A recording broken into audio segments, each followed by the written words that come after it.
Bueno, bienvenidos nuevamente a Más allá de la duda. Soy Giovanni y me acompañan hoy Angélica y Luz Helena. Hoy abordaremos preguntas fundamentales de nuestra fe, como por ejemplo, ¿existe Dios? ¿Era Cristo verdaderamente Dios? ¿Es necesaria su presencia en nuestras congregaciones? ¿Y es Dios trino? Uy, Giovanni, estas preguntas de verdad tocan el corazón de cualquier cristiano. Bueno, y como siempre responderemos las objeciones que nos han enviado por redes sociales. Comencemos. Bueno, como vamos de una vez a lo que vinimos, entonces la primera pregunta es, ¿existe o no existe Dios? ¿Qué dice Angélica? Bueno, sobre la existencia de Dios, podemos decir, argumentando lo que dice Keller, que creer en Dios no solo es ser razonable, sino que a través del intelecto y áreas como la filosofía, la literatura, antropología y cultura popular, se demuestra que la fe no es irracional, porque todos los seres humanos operamos bajo presupuestos no verificables. También los anhelos de justicia, amor, belleza son indicios de que fuimos creados para algo más allá de lo material y que hay un estándar moral superior que sugiere la existencia de Dios. Sin Dios no hay una base firme para la moral objetiva. Bueno, hoy este tema está bastante controversial, ¿sí? Aquí en las redes nos están escribiendo bastante y aquí tenemos la primera objeción. Dice, ¿la presencia del mal en el universo niega la existencia de Dios? Bueno, primero tenemos que tener en cuenta que claramente hay sufrimiento y hay maldad tanto en el ser humano y sufrimiento en el mundo en general. Y esto muchas veces son un obstáculo para que las personas crean en Dios y en su existencia, y especialmente en que Dios sea bueno.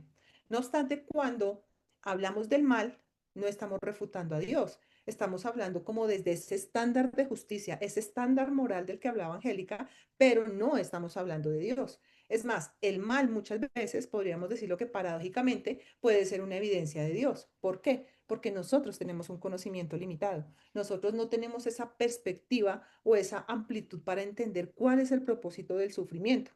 Ahora, Dios no es ajeno al dolor. Lo que pasa es que Él espera, y por lo menos podemos decir que el Señor Jesucristo experimentó traición, dolor y sufrimiento, pero al morir en la cruz, que fue una de las muertes más crueles que había en el momento, nos dio una esperanza no solo de vida eterna, sino una esperanza futura donde el mal va a ser vencido y todo sufrimiento va a ser redimido. Al respecto, tenemos que Romanos 1:20 nos dice que las cosas invisibles de Dios, su eterno poder y deidad, se manifiestan claramente, se hacen visibles desde la creación del mundo, siendo entendidas por medio de las cosas hechas, de modo que no hay excusa. Entonces, Dios sí existe.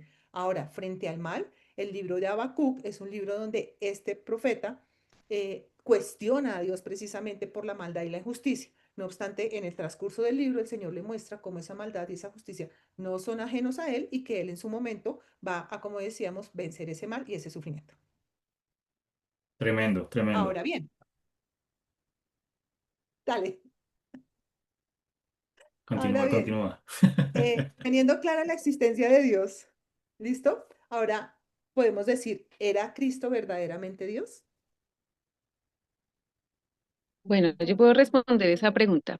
Jesús se afirmó su divinidad de manera implícita y explícita, y sus contemporáneos entendieron esas declaraciones como blasfemia. Lo vemos en Juan 10:30, cuando dijo Jesús, yo y el Padre uno somos, y los judíos intentaron apedrearle por hacerse igual a Dios. También en Juan 8:58 dice, antes que Abraham fuese, yo soy. Usa el nombre divino, yo soy, como en Éxodo 3:14. Y Juan 14:9 dice, el que me ha visto a mí, ha visto al Padre. Además, en el capítulo 12 del libro de Keller, explica que Jesús aceptó adoración.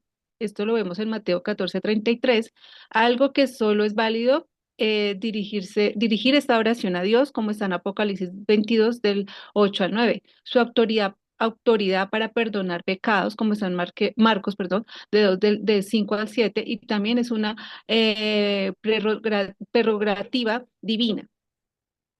Ok, Angélica, listo. Esas afirmaciones están bien, pero mira que por redes alguien nos está diciendo que Jesús nunca afirmó explícitamente que ser Dios.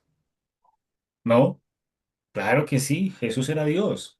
O sea, ¿Por qué no lo declaró de manera directa e inequívocamente en los evangelios? Sus afirmaciones como Hijo del Hombre o Hijo de Dios podrían interpretarse como títulos mesiánicos, no como declaraciones de divinidad ontológica.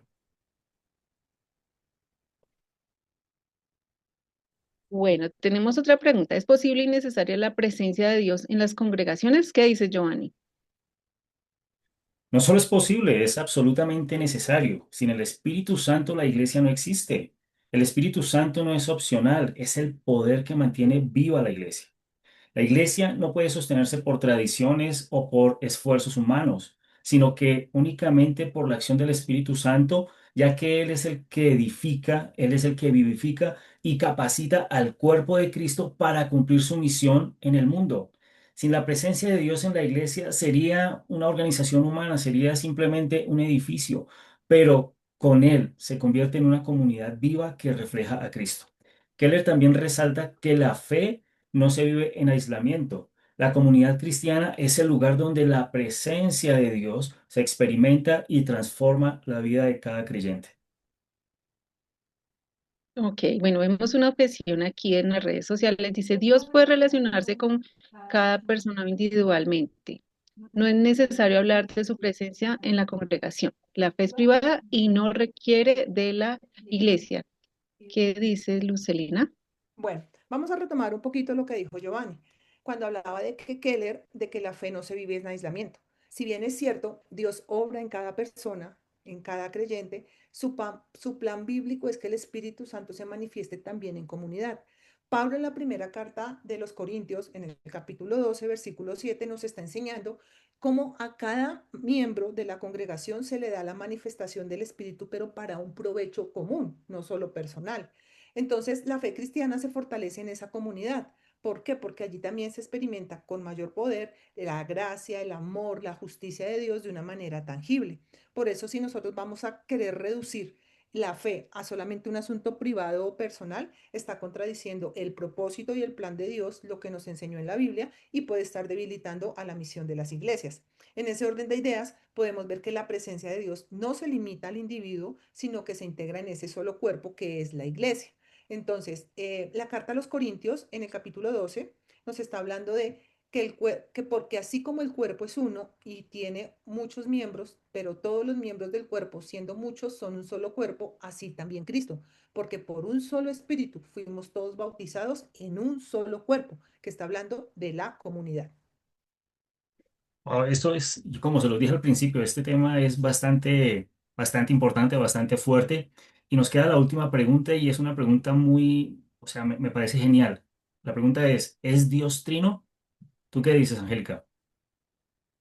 Bueno, Jesús mismo, perdón, habla de su relación única con el Padre y de enviar al Espíritu Santo, lo cual muestra una distinción y la unidad en la misión divina.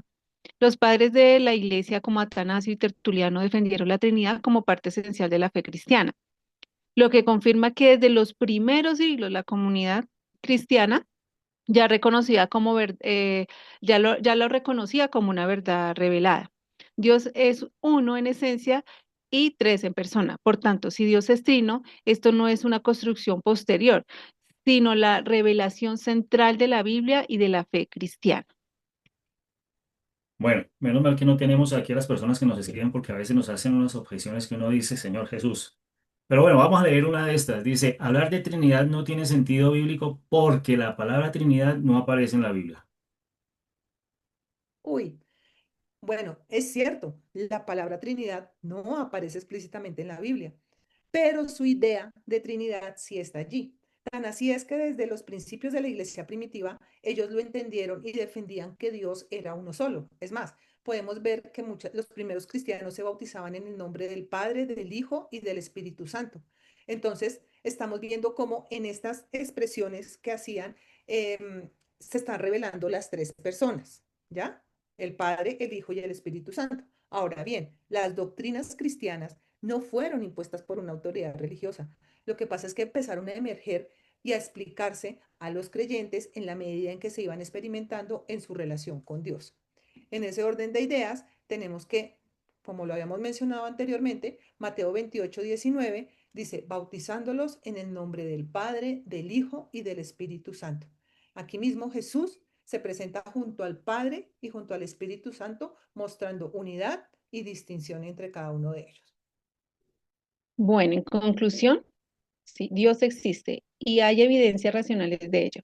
Cristo es verdaderamente Dios manifestado en carne. El Espíritu Santo está activo en la iglesia hoy, capacitándola para su misión. Dios es trino, Padre, Hijo y Espíritu Santo, un Dios en tres personas. Ok. Igual, como veníamos hablando, estas doctrinas no son impuestas ni son abstractas, son precisamente la base de nuestra fe y esa esperanza de una vida futura. Por lo tanto, no se olviden que vamos a seguir, síganos enviando sus preguntas y nos vemos en un próximo episodio. Bendiciones. Bueno, muchas gracias por acompañarnos, Angélica, Luz Elena, y a todas las personas que nos han estado viendo en este video podcast Más allá de la duda. No se pierdan el próximo porque yo sé que va a estar mejor. Bendiciones.